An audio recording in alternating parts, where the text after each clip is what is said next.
Um, the thing that struck me when I was reading it was like what you said, how close everyone actually is.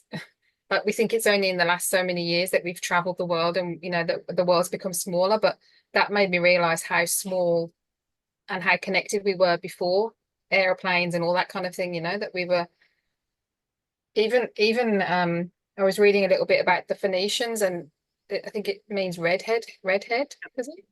So like I was thinking then, so where did they come from then originally? And are I don't they know, from Lebanon.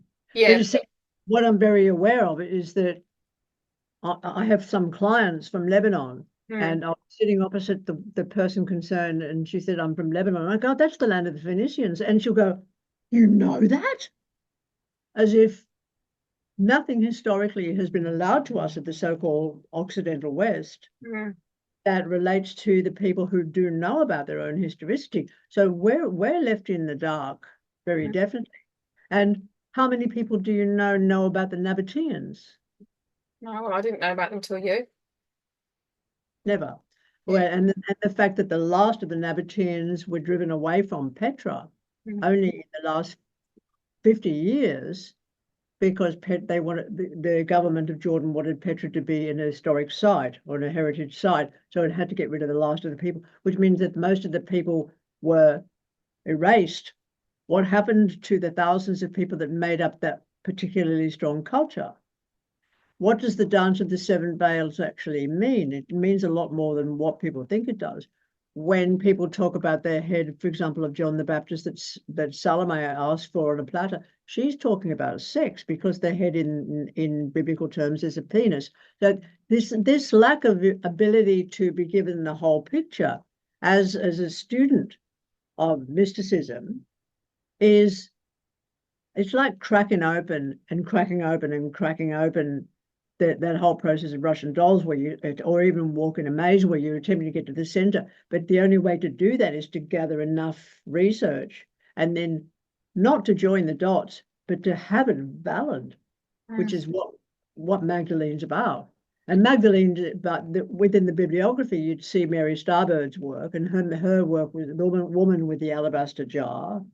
Her work is exquisite. There's a lot of exquisite work, but there's a lot of them like Pagels that will go back to the idea of religion as is claimed by Christianity and will put that in there. So there's a problem with people who are already brainwashed by Hmm. the religion. And Starbird, by the way, was a preacher. She was not a mystic. She was a preacher, and she Yeah. was preaching Christianity. But she'd go past this sign that had to do with it. He died to save you, and she got sick of the word he. Yeah. So she explored the inner work, and she got to understand that alabaster was an incredible. Spikenard, for example, was cost more than gold. Hmm. It's a form of lavender, but it cost more. Where did the lavender come from? It's not from the Middle East. It's from France. Hmm.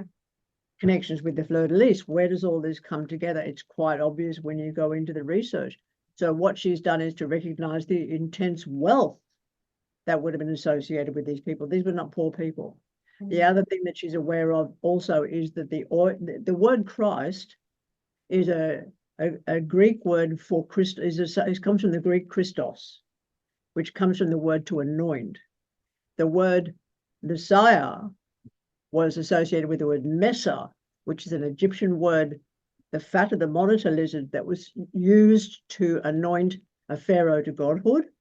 That process goes all the way through to where the Magdalene, who would have been the wife of this man, by the way, according to the Jewish tradition, would have been the wife of this man, anointed him head and feet prior to his death and his 3 days in the underworld. Can you hear the initiation ritual? I certainly can. Hmm.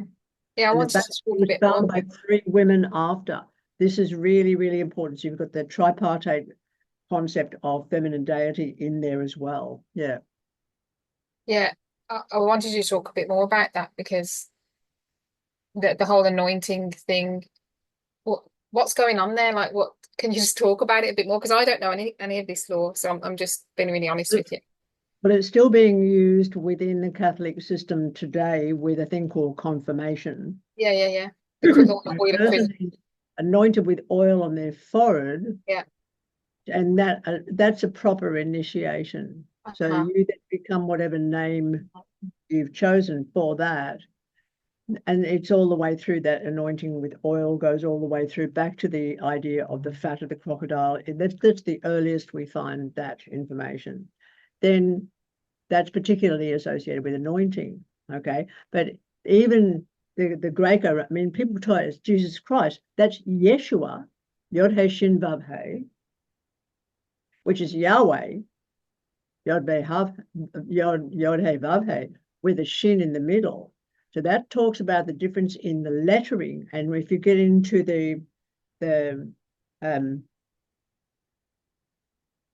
mental block, the mathematics of that, adding a shin to a name is very similar to adding a hey in the name. So if you're going to be translating all this information, you actually have to go back to the original understanding of the lettering and the stories associated with the lettering, which is very difficult for a lot of people. They don't want to do that.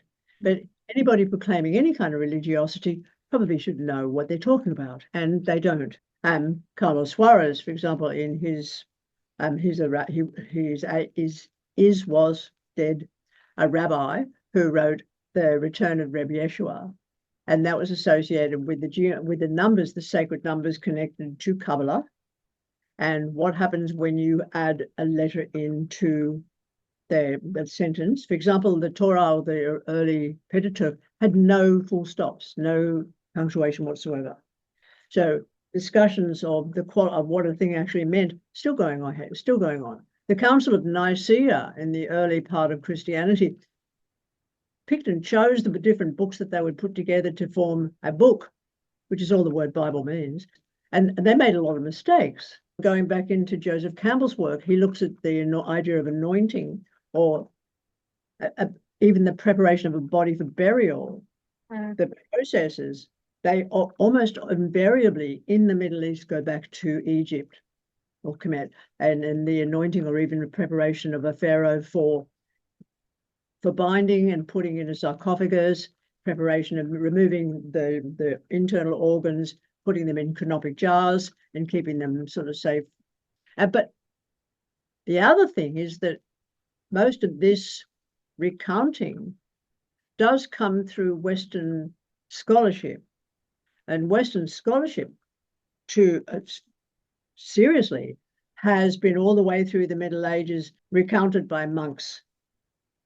So it has a very solemn and sincere and polluted viewpoint based on an ideology that if you didn't agree with it, you're going to be burned at the stake or drowned or killed in some other very horrible way.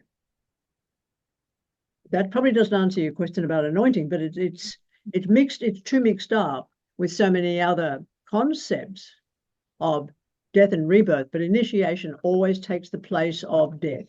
Yeah. Yeah. It was like he was dying in Joshua in that beginning part of the story. He was going through his death He's going before through initiation. he was going. To initiation. Yeah. But that was it appeared as death, but it's not really. It's not a physical body death, but there was a death happening of some sort in that 3 days. Yeah.